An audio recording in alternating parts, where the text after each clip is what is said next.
Chapter 45. Eleanor, for some time after he left her, for some time even after the sound of his carriage had died away, remained too much oppressed by a crowd of ideas widely differing in themselves, both of which sadness was the general result, to think even of her sister. Willoughby, he whom only half an hour ago she had abhorred as the most worthless of men, Willoughby, in spite of all his faults, excited a degree of commiseration for the sufferings produced by them, which made her think of him as now separated forever from her family, with a tenderness, a regret rather in proportion, as she soon acknowledged within herself, to his wishes than to his merits.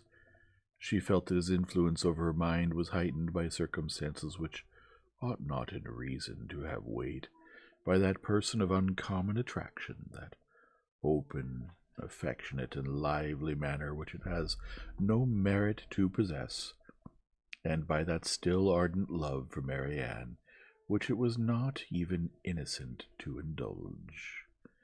But she felt that it was so long before she could feel his influence less. When at last she returned to the unconscious Marianne, she found her just awaking, refreshed by so long and sweet a sleep as to the extent of her hopes. Eleanor's heart was full. The past, the present, the future, Willoughby's visit, Marianne's safety, and her mother's expected arrival threw her altogether into an agitation of spirits which kept off every indication of fatigue, and made her only fearful of betraying herself to her sister. Short was the time, however, in which that fear could affect her, for within half an hour after Willoughby's leaving the house, she was again called downstairs by the sound of another carriage. Eager to save her mother from every unnecessary moment's horrible suspense, she ran immediately into the hall, and reached the outward door just in time to receive and support her as she entered it. Mrs. Dashwood, whose terror as they drew near the house had produced almost the conviction of Marianne's being no more, had no voice to inquire after her, no voice even for Eleanor, but she, waiting neither for salutation nor inquiry, instantly gave the joyful relief, and her mother, catching it with all her usual warmth, was in a moment as much overcome by her happiness as she had been before by her fears. She was supported into the drawing-room between her daughter and her friend, and there, shedding tears of joy, though still unable to speak, embraced Eleanor again and again, turning from her at intervals to press Colonel Brandon's hand with a look which spoke at once her gratitude and her conviction of his sharing with herself in the bliss of the moment. He shared it, however, in a silence even greater than her own. As soon as Mrs. Dashwood had recovered herself, to see Marianne was her first desire, and in 2 minutes she was with her beloved child, rendered dearer to her than ever by absence, unhappiness, and danger. Eleanor's delight, as she saw what each felt in the meeting, was only checked by an apprehension of its robbing Marianne of farther sleep. But Mrs. Dashwood could be calm, could be even prudent when the life of a child was at stake, and Marianne, satisfied in knowing her mother was near her, and conscious of being too weak for conversation, submitted readily to the silence and quiet prescribed by every nurse around her. Mrs. Dashwood would sit up with her all night, and Eleanor, in compliance with her mother's entreaty, went to bed. But the rest, which one night entirely sleeplessness and many hours the most wearying anxiety seemed to make requisite, was kept off by irritation of spirits. Willoughby, poor Willoughby, as she now allowed herself to call him, was constantly in her thoughts. She would not but have heard his vindication for the world, and now blamed, now acquitted herself for having judged him so harshly before. But her promise of relating it to her sister was invariably painful. She dreaded the performance of it, dreaded what its effect on Marianne might be, doubted whether after such an explanation she could ever be happy with another, and for a moment wished Willoughby a widower. Then, remembering Colonel Brandon, reproved herself, felt that to his sufferings and his constancy, far more than to his rivals, the reward of her sister was due, and wished anything rather than Mrs. Willoughby's death. The shock of Colonel Brandon's errand at Barton had been much softened to Mrs. Dashwood by her own previous alarm, for so great was her uneasiness about Marianne that she had already determined to set out for Cleveland on that very day, without waiting for any further intelligence, and had so far settled her journey before his arrival that the Careys were then expected every moment to fetch Margaret away, as her mother was unwilling to take her where there might be infection. Marianne continued to mend every day, and the brilliant cheerfulness of Mrs. Dashwood's looks and spirits proved her to be, as she repeatedly declared herself, one of the happiest women in the world. Eleanor could not hear the declaration, nor witness its proofs, without sometimes wondering whether her mother ever recollected Edward. But Mrs. Dashwood, trusting the temperate account of her own disappointment which Eleanor had sent her, was led away by the exuberance of her joy to think only of what would increase it. Marianne was restored to her from a danger in which, as she now began to feel, her own mistaken judgment in encouraging the unfortunate attachment to Willoughby had contributed to place her, and in her recovery she had yet another source of joy, unthought of by Eleanor. It was thus imparted to her as soon as any opportunity of private conference between them occurred. "At last we are alone. My Eleanor, you do not yet know all my happiness. Colonel Brandon loves Marianne. He has told me so himself." Her daughter, feeling by turns both pleased and pained, surprised and not surprised, was all silent attention. "You are never like me, dear Eleanor. I should wonder at your composure now. Had I sat down to wish for any possible good to my family, I should have fixed on Colonel Brandon's marrying one of you as the object most desirable, and I believe Marianne will be the most happy with him of the two." Eleanor was half inclined to ask her reason for thinking so, because satisfied that none founded on an impartial consideration of their age, character, or feelings could be given, but her mother must always be carried away by her imagination on any interesting subject, and therefore, instead of an inquiry, she passed it off with a smile. "He opened his whole heart to me yesterday as we travelled. It came out quite unawares, quite undesignedly. You may well believe could talk of nothing but my child. He could not conceal his distress. I saw that it equalled my own, and he perhaps, thinking that mere friendship, as the world now goes, would not justify so warm a sympathy, rather not thinking at all, I suppose, giving way to irresistible feelings, made me acquainted with his earnest, tender, constant affection for Marianne. He has loved her, my Eleanor, ever since the first moment of seeing her." Here, however, Eleanor perceived not the language, not the professions of Colonel Brandon, but the natural embellishments of her mother's active fancy, which fashioned everything delightful to her as it chose. His regard for her, infinitely surpassing anything that Willoughby ever felt or feigned, as much more warm, as more sincere or constant, whichever are we to call it, has subsisted through all the knowledge of dear Marianne's unhappy prepossession for that worthless young man, and without selfishness, without encouraging a hope, could he have seen her happy with another? Such a noble mind, such openness, such sincerity, no one can be deceived in him. "Colonel Brandon's character," said Eleanor, "as an excellent man, is well established." "I know it is," replied her mother seriously, "or after such a warning I should be the last to encourage such affection, or even to be pleased by it, but his coming for me as he did, with such active, such ready friendship, is enough to prove him one of the worthiest of men." "His character, however," answered Eleanor, "does not rest on one act of kindness, to which his affection for Marianne, were humanity out of the case, would have prompted him. To Mrs. Jennings, to the Middletons, he has been long and intimately known. They equally love and respect him, and even my own knowledge of him, though lately acquired, is very considerable, and so highly do I value and esteem him, that if Marianne can be happy with him, I shall be as ready as yourself to think our connection the greatest blessing to us in the world. What answer did you give him? Did you allow him to hope?" "Oh, my love, I could not then talk of hope to him or to myself. Marianne might at that moment be dying, but he did not ask for hope or encouragement. His was an involuntary confidence, an irrepressible effusion to a soothing friend, not an application to a parent. Yet after a time I did say, for at first I was quite overcome, that if she lived, as I trusted she might, my greatest happiness would lie in promoting their marriage, and since our arrival, since our delightful security, I have repeated it to him more fully, have given him every encouragement in my power.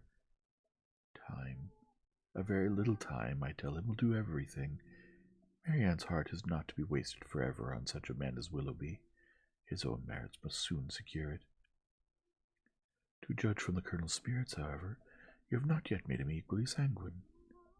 No, he thinks Marian affection too deeply rooted for any change in it under a great length of time, and even supposing her heart again free, is too diffident of himself to believe that with such a difference of age and disposition he could ever attach her. There, however, he is quite mistaken. His age is only so much beyond her as to be an advantage, as to make his character and principles fixed, and his disposition, I am well convinced, is exactly the very one to make your sister happy. And his person, his manners, too, are all in his favor. My partiality does not blind me. He certainly is not so handsome as Willoughby, but at the same time there is something much more pleasing in his countenance. There was always a something, if you remember, in Willoughby's eyes at times, which I did not like. Eleanor could not remember it, but her mother, without waiting for her assent, continued, "And his manners. The Colonel's manners are not only more pleasing to me than Willoughby's ever were, but they are of a kind I well know to be more solidly attaching to Marianne. Their gentleness, their genuine attention to other people, and their manly, unstudied simplicity is much more accordant with their real disposition than the liveliness, often artificial and often ill-timed, of the other. I am very sure myself that had Willoughby turned out as really amiable as he has proved himself the contrary, Marianne would yet never have been so happy with him as she will be with Colonel Brandon." She paused. Her daughter could not quite agree with her, but her dissent was not heard, and therefore gave no offence. "At Delaford she will be within an easy distance of me," added Mrs. Dashwood, "even if I remain at Barton. And in all probability, for I hear it is a large village, indeed there certainly must be some small house or cottage close by, that would suit us quite as well as our present situation." Poor Eleanor!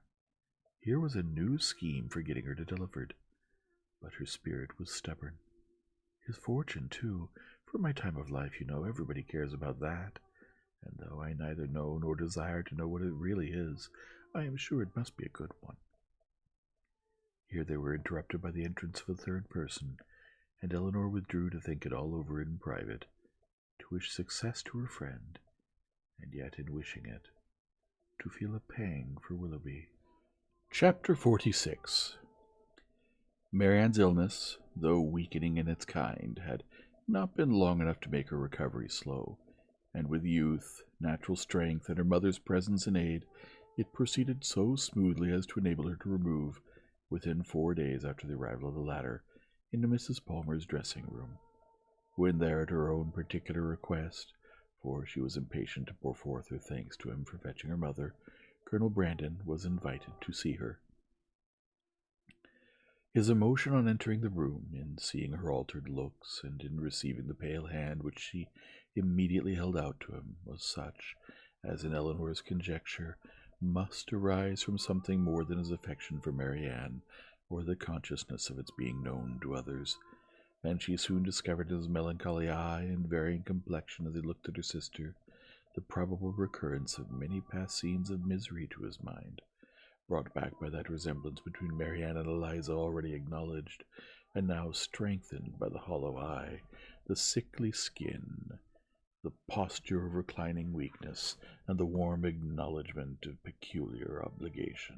Mrs. Dashwood, not less watchful of what passed in her daughter, but with a mind very differently influenced, and therefore watching to very different effect, saw nothing in the Colonel's behavior but what arose from the most simple and self-evident sensations, while in the actions and words of Marianne she persuaded herself to think that something more than gratitude already dawned. At the end of another day or two, Marianne growing visibly stronger every 12 hours, Mrs. Dashwood, urged equally by her own and her daughter's wishes, began to talk of removing to Barton. On her measures depended those of her two friends. Mrs. Jennings could not quit Cleveland during the Dashwood stay, and Colonel Brandon was soon brought by their united request to consider his own abode there as equally determinant, if not equally indispensable. At his and Mrs. Jennings' united request in return, Mrs. Dashwood was prevailed on to accept the use of his carriage on her journey back, for the better accommodation of her sick child, and the Colonel, at the joint invitation of Mrs. Dashwood and Mrs. Jennings, whose active good nature made her friendly and hospitable for other people as well as herself, engaged with pleasure to redeem it by a visit at the cottage in the course of a few weeks. The day of separation and departure arrived, and Marianne, after taking so particular and lengthened a leave of Mrs. Jennings, one so earnestly grateful, so full of respect and kind wishes as seemed due to her own heart from a secret acknowledgment of past inattention, and bidding Colonel Brandon farewell with the cordiality of a friend, was carefully assisted by him into the carriage, of which he seemed anxious that she should engross at least half. Mrs. Dashwood and Eleanor then followed, and the others were left by themselves to talk of the travellers and feel their own dullness, till Mrs. Jennings was summoned to her chaise to take comfort in the gossip of her maid for the loss of her two young companions, and Colonel Brandon immediately afterwards took his solitary way to Delaford. The Dashwoods were 2 days on the road, and Marianne bore her journey on both without essential fatigue. Everything that the most zealous affection, the most solicitous care could do to render her comfortable, was the office of each watchful companion, and each found their reward in her bodily ease and her calmness of spirits. To Eleanor, the observation of the latter was particularly grateful, she who had seen her week after week so constantly suffering, oppressed by anguish of heart which she had neither courage to speak of, nor fortitude to conceal, now saw, with a joy which no other could equally share, an apparent composure of mind which, in being the result, as she trusted, of serious reflection, must eventually lead her to contentment and cheerfulness. As they approached Barton, indeed, and entered on scenes of which every field and every tree brought some peculiar, some painful recollection, she grew silent and thoughtful, and turning away her face from their notice, sat earnestly gazing through the window. But here Eleanor could neither wonder nor blame, and when she saw, as she assisted Marianne from the carriage, that she had been crying, she saw only an emotion too natural in itself to raise anything less tender than pity, and in its unobtrusiveness entitled to praise. In the whole of her subsequent manner she traced the direction of a mind awakened to reasonable exertion, for no sooner had they entered their common sitting-room than Marianne turned her eyes around it with a look of resolute firmness, as if determined at once to accustom herself to the sight of every object with which the remembrance of Willoughby could be connected. She said little, but every sentence aimed at cheerfulness, and though a sigh sometimes escaped her, it never passed away without the atonement of a smile. After dinner she would try her pianoforte. She went to it, but the music on which her eye first rested was an opera procured for her by Willoughby, containing some of their favorite duets, and bearing on its outward leaf her own name in his handwriting. That would not do. She shook her head, put the music aside, and after running over the keys for a minute, complained of feebleness in her fingers, and closed the instrument again, declaring, however, with firmness as she did so, that she should in future practice much. The next morning produced no abatement in these happy symptoms. On the contrary, with a mind and body alike strengthened by rest, she looked and spoke with more genuine spirit, anticipating the pleasure of Margaret's return, and talking of the dear family party which would then be restored, of their mutual pursuits and cheerful society, as the only happiness worth a wish. "When the weather is settled and I have recovered my strength," said she, "we will take long walks together every day. We will walk to the farm at the edge of the down, and see how the children go on. We will walk to Sir John's new plantations at Barton Cross and the Abbeyland, and we will often go to the old ruins of the Priory, and try to trace its foundations as far as we are told they once reached. I know we shall be happy. I know this summer will pass happily away. I mean never to be later in rising than 6, and from that time till dinner I shall divide every moment between music and reading. I have formed my plan, and am determined to enter on a course of serious study. Our own library is too well known to me to be resorted to for anything beyond mere amusement, but there are many works well worth reading at the park, and there are others of more modern production, which I know I can borrow of Colonel Brandon. By reading only 6 hours a day, I shall gain in the course of a 12-month a great deal of instruction which I now feel myself to want. Eleanor honored her for a plan which originated so nobly as this, though smiling to see the same eager fancy which had been leading her to the extreme of languid indolence and selfish repining, now at work in introducing excess into a scheme of such rational employment and virtuous self-control. Her smile, however, changed to a sigh when she remembered that promise to Willoughby was yet unfulfilled, and feared she had that to communicate which might again unsettle the mind of Marianne, and ruin at least for a time this fair prospect of busy tranquillity. Willing therefore to delay the evil hour, she resolved to wait till her sister's health were more secure before she appointed it.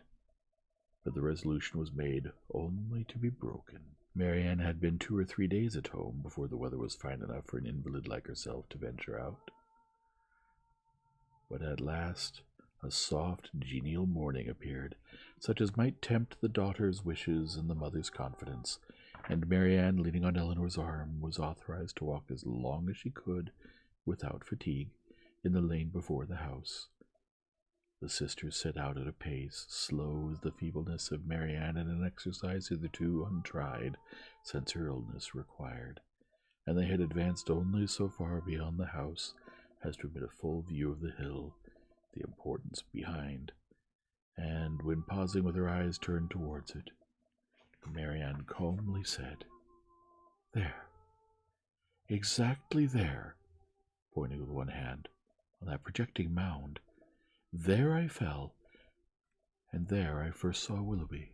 Her voice sunk with the word, but presently reviving, she added, "I am thankful to find that I can look with so little pain on the spot. Shall we ever talk on that subject, Eleanor?" Hesitatingly it was said. "Or will it be wrong? I can talk of it now, I hope, as I ought to do." Eleanor tenderly invited her to be open. "As for regret," said Marianne, "I have done with that as far as he is concerned. I don't mean to talk to you of what my feelings have been for him, but what they are now. At present, if I could be satisfied on one point, if I could be allowed to think that he was not always acting a part, not always deceiving me, but above all, if I could be assured that he never was so very wicked as my fears had sometimes fancied him, since the story of that unfortunate girl—" She stopped. Eleanor joyfully treasured her words as she answered, "If you could be assured of that, you think you should be easy?" "Yes. My peace of mind is doubly involved in it, for not only is it horrible to suspect a person who has been what he has been to me, of such designs, but what must it make me appear to myself? What, in a situation like mine, but a most shamefully unguarded affection could expose me to?" "How then," asked her sister, "would you account for his behavior?" "I would suppose him— oh, how gladly would I suppose him only fickle, very, very fickle." Eleanor said no more. She was debating within herself on the eligibility of beginning her story directly, or postponing it till Marianne were in stronger health, and they crept on for a few minutes in silence. "I am not wishing him too much good," said Marianne at last with a sigh, "when I wish his secret reflections may be no more unpleasant than my own. He will suffer enough in them." "Do you compare your conduct with his?" "No, I compare it with what it ought to have been. I compare it with yours. Our situations have borne little resemblance. They have borne more than our conduct. Do not, my dearest Eleanor, let your kindness defend what I know your judgment must censure. My illness has made me think. It has given me leisure and calmness for serious recollection. Long before I was enough recovered to talk, I was perfectly able to reflect. I considered the past. I saw my own behavior since the beginning of our acquaintance with him last autumn nothing but a series of imprudence towards myself and want of kindness to others. I saw that my own feelings had prepared my sufferings, and that my want of fortitude under them had almost led me to the grave. My illness, I well knew, had been entirely brought on by myself by such negligence of my own health as I had felt, even at the time, to be wrong. Had I died, it would have been self-destruction. I did not know whether my danger till the danger was removed, but with such feelings as these reflections gave me, I wondered at my recovery, wondered that the very eagerness of my desire to live, to have time for atonement to my God and to you all, did not kill me at once. Had I died, in what peculiar misery should I have left you, my nurse, my friend, my sister? You who had seen all the fretful selfishness of my latter days, who had known all the murmurings of my heart, how should I have lived in your remembrance? My mother, too, how could you have consoled her? I cannot express my own abhorrence of myself. Whenever I looked towards the past, I saw some duty neglected, or some failing indulged. Everybody seemed injured by me. The kindness, the unceasing kindness of Mrs. Jennings, I had repaid with ungrateful contempt. To the Middletons, to the Palmers, the Steeles, to every common acquaintance even, I had been insolent and unjust, with a heart hardened against their merits, and a temper irritated by their very attention. To John, to Fanny, yes, even to them, little as they deserve, I had given less than their due. But you above all, above my mother, have been wronged by me.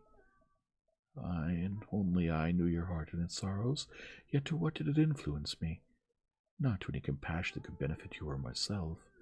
Your example was before me, but to what avail? Was I more considerate of you and your comfort? Did I imitate your forbearance, or lessen your restraints by taking any part in those offices of general complaisance or particular gratitude which you had hitherto been left to discharge alone? No, not less when I knew you to be unhappy than when I had believed you at ease did I turn away from every exertion of duty or friendship, scarcely allowing sorrow to exist but with me, regretting only that part which had deserted and wronged me, and leaving you, for whom I professed an unbounded affection, to be miserable for my sake. Here ceased the rapid flow of her self-reproving spirit, and Eleanor, impatient to soothe, though too honest to flatter, gave her instantly that praise and support which her frankness and her contrition so well deserved. Marianne pressed her hand and replied, "You are very good. The future must be my proof. I have laid down my plan, and if I am capable of adhering to it, my feelings shall be governed and my temper improved. I shall no longer worry others, nor torture myself. I shall now live solely for my family. You, my mother, and Margaret must henceforth be all the world to me. You will share my affections entirely between you. From you, from my home, I shall never again have the smallest incitement to move. And if I do mix in other society, it will be only to show that my spirit is humbled, my heart amended, and that I can practice the civilities, the lesser duties of life, with gentleness and forbearance. As for Willoughby, I say that I shall soon, or that I shall ever forget him, would be idle. His remembrance can be overcome by no change of circumstances or opinions, but it shall be regulated. It shall be checked by religion, by reason, by constant employment." She paused and added in a low voice, "If I could but know his heart, everything would become easy." Eleanor, who had now been for some time reflecting on the propriety or impropriety of speedily hazarding her narration, without feeling at all nearer decision than at first, heard this, and perceiving that as reflection did nothing, resolution must do all, soon found herself leading to the fact. She managed the recital as she hoped with address, prepared her anxious listener with caution, related simply and honestly the chief points on which Willoughby grounded his apology, did justice to his repentance, and softened only his protestations of present regard. Marianne said not a word. She trembled. Her eyes were fixed on the ground, and her lips became whiter than even sickness had left them. 1,000 inquiries sprung up from her heart, but she dared not urge one. She caught every syllable with panting eagerness. Her hand, unknowingly to herself, closely pressed her sister's, and tears covered her cheeks. Eleanor, dreading her being tired, led her towards home, until they reached the door of the cottage, easily conjecturing what her curiosity must be, though no question was suffered to speak it, talked of nothing but Willoughby and their conversation together, and was carefully minute in every particular speech and look where minuteness could be safely indulged. As soon as they entered the house, Marianne, with a kiss of gratitude and these 2 words just articulate through her tears, "Tell mamma," withdrew from her sister and walked slowly upstairs. Eleanor would not attempt to disturb a solitude so reasonable as what she now sought, and with a mind anxiously prearranging its result, and a resolution of reviving the subject again should Marianne fail to do it, she turned into the parlor to fulfill her parting injunction.